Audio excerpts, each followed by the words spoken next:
Good morning, students. Today we are going to start another topic of class 11th of writing section, advertisement. Okay, it's a short composition and it comes in 4 marks. 4 marks में ये आता है, जैसे अभी तक मैंने आपको बताया था, एक अभी नोटिस, पोस्टर, ठीक है. अभी एक आगे एडवर्टीज़मेंट. एडवर्टीज़मेंट होता है क्या? एडवर्टीज़मेंट आपने देखा है टीवी में भी जो एडवर्टीज़मेंट आते हैं, न्यूज़पेपर्स में आते हैं, मैगजीन्स में आते हैं.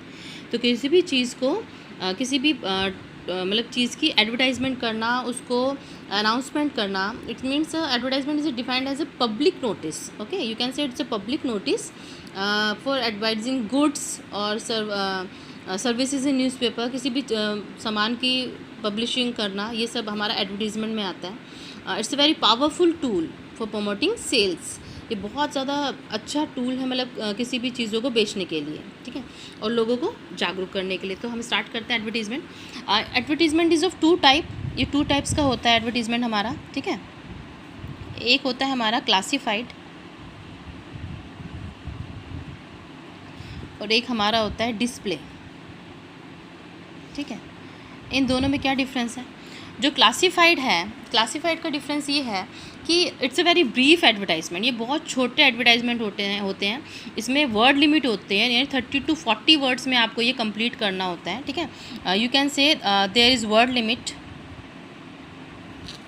हैंड राइटिंग थोड़ी ख़राब आ रही है क्योंकि फ़ोन के थ्रू ना ये बनता है, तो ना फ़ोन कैमरा भी हिलता रहता है. तो ये 30 to 40 वर्ड्स का इसकी वर्ड लिमिट होती है. सेकेंड है इसका पॉइंट कि बहुत ब्रीफ होते हैं, यानी वर्ड लिमिट ही देख लो आप, ठीक है, ब्रीफ है काफ़ी ज़्यादा. थर्ड है टू द पॉइंट होते हैं, मतलब बिल्कुल टॉपिक टू टॉपिक. जब हम एग्जांपल से इसे करेंगे तब आपको समझ में आ जाएगा. टू द पॉइंट, जितना हमें एडवर्टाइज़ करना है सिर्फ उतना ही बताते हैं ये. फोर्थ है हमारा यूज़ ऑफ कोमास. इसमें हमारा कोमास का सबसे ज़्यादा यूज़ होता है, ठीक है. Use of commas to show the features of, ठीक है, पर्सन, प्लेस और थिंग. जिस भी चीज़ का हम एडवर्टाइजमेंट कर रहे हैं तो उसका हमें फीचर्स दिखाने के लिए पर्सन, प्लेस और थिंग, मतलब किसी चीज़ की हम विशेषताएं अगर बताना चाहें तो उसके फीचर्स शो करने के लिए हम इसमें कोमास का यूज़ करते हैं, ठीक है.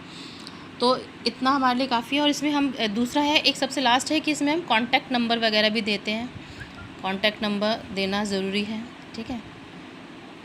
अब इसके एग्जांपल्स क्या क्या हो सकते हैं? एग्जांपल्स देखिए, इसके एग्जांपल्स आते हैं. क्लासिफाइड एडवर्टाइज कॉलम इसको हम बोलते हैं कि इसकी कॉलम्स हैं क्लासिफाइड एडवर्टाइजमेंट के. तो इसमें हमारा आता है जैसे situation vacant,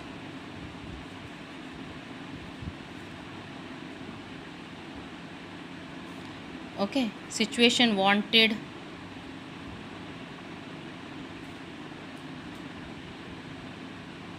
to let, matrimonials, ठीक है. और आ सकते हैं हमारे एजुकेशनल से रिलेटेड, एजुकेशनल भी होते हैं ये. फॉर सेल, मतलब बहुत सारे होते हैं ये. आपको मैं बताना चाहूँगी कि मैं किन चीज़ की बात कर रही हूँ. आप मोस्टली बच्चे जो न्यूज़पेपर पढ़ते हैं और जो नहीं भी पढ़ते हैं, अगर नहीं भी पढ़ते हैं तो आप न्यूज़पेपर में देखना. न्यूज़पेपर में आई थिंक 4th और 5th पेजेस पे होता है. संडे को सबसे ज़्यादा एडवर्टीजमेंट आते हैं कि कहीं पे भी कोई वैकेंसी है. सिचुएशन वैकेंट यानी कोई वैकेंसी है. सिचुएशन वांटेड यानी कि हम कैसी वैकेंसी चाहते हैं. टू लेट यानी किराए के लिए खाली. मैट्रिमोनियल्स होता है शादी के लिए जो हम इश्तिहार देते हैं. तो इसमें हमारा टॉपिक क्या होता है? वांटेड ब्राइड और ग्रूम, ठीक है, यानी कि दुल्हन चाहिए, दूल्हा चाहिए, इस तरह से. तो इस तरह से जो हिंदी में भी होते हैं ये और इंग्लिश में भी होते हैं. और एजुकेशनल होता है, फॉर सेल होता है, प्रॉपर्टी सेलिंग होता है, कार सेल होता है, मतलब इस तरह के बहुत सारे एडवर्टाइजमेंट होते हैं ये. और ये छोटे छोटे कॉलम्स में होते हैं. एक पेज पे आई थिंक ये 150-200 तक भी हो सकते हैं. तो एक एक पेज का ये इतने छोटे कॉलम के लिए भी काफ़ी ज़्यादा चार्ज करते हैं ये लोग. तो ये वही क्लासिफाइड एडवर्टाइजमेंट है, ठीक है. अब हम आते हैं डिस्प्ले पे. अब डिस्प्ले देखने से ही पता चल रहा है कि display it means to show something, यानी कि आपको सिर्फ अपने आप को शो करना है, ठीक है. तो इन दोनों में डिफरेंस क्या है? इसमें सेम यही डिफरेंस है जैसे कि यहाँ पे वर्ड लिमिट है, लेकिन डिस्प्ले में हमारी कोई वर्ड लिमिट नहीं होती, ठीक है, नो वर्ड लिमिट. दूसरा है it can be of any shape. Can be of any shape, size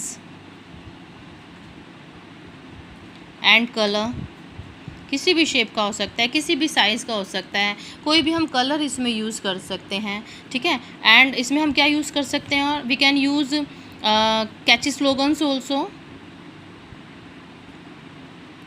Kainchi slogans also, okay. और इसमें हम क्या यूज़ कर सकते हैं, डिज़ाइंस कर सकते हैं हम। We are freely make use of visuals like sketching, drawing, design, okay. Sketching, drawing, designs, मतलब कुछ भी हम इसमें बना सकते हैं। फ़ोटोग्राफ, इवन यहाँ तक कि हम फ़ोटोग्राफ भी इसमें यूज़ कर सकते हैं, ठीक है। और इसका सबसे मेन मोटिव क्या होता है, क्यों हम इतना सब कुछ यूज़ कर रहे हैं, कितना भी साइज़ का हो सकता है, पोस्टर की तरह का भी हो सकता है, कुछ भी हो सकता है।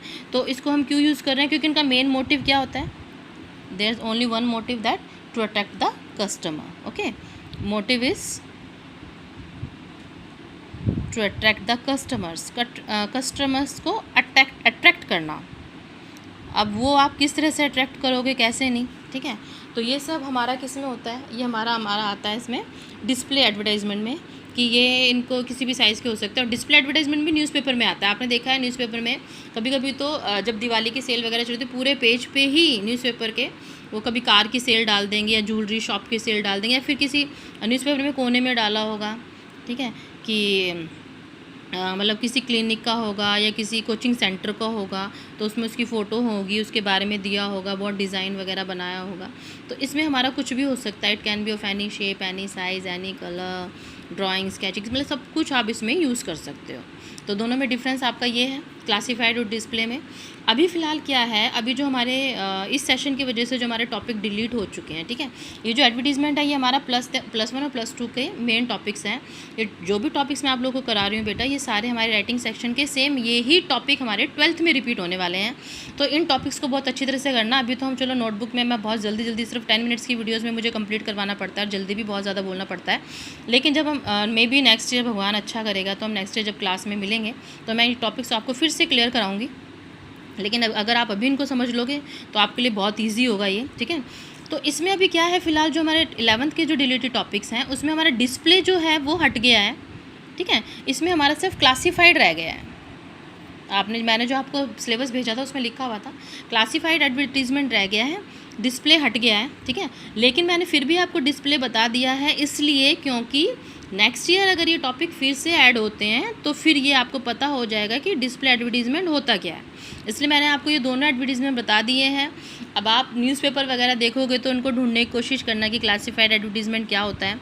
मैं खुद आपको इनके फ़ोटोज़ भी भेजूँगी, ठीक है, और आपको कुछ पेस्ट भी करने पड़ेंगे, ठीक है। तो आई थिंक आपको ये टॉपिक आज समझ में आ गया होगा। और अगर इस टॉपिक से रिलेटेड कोई भी प्रॉब्लम है, ठीक है, तो आप मुझे फ़ोन करके पर्सनली मैसेज करके भी पूछ सकते हो, okay. Thank you and have a nice day.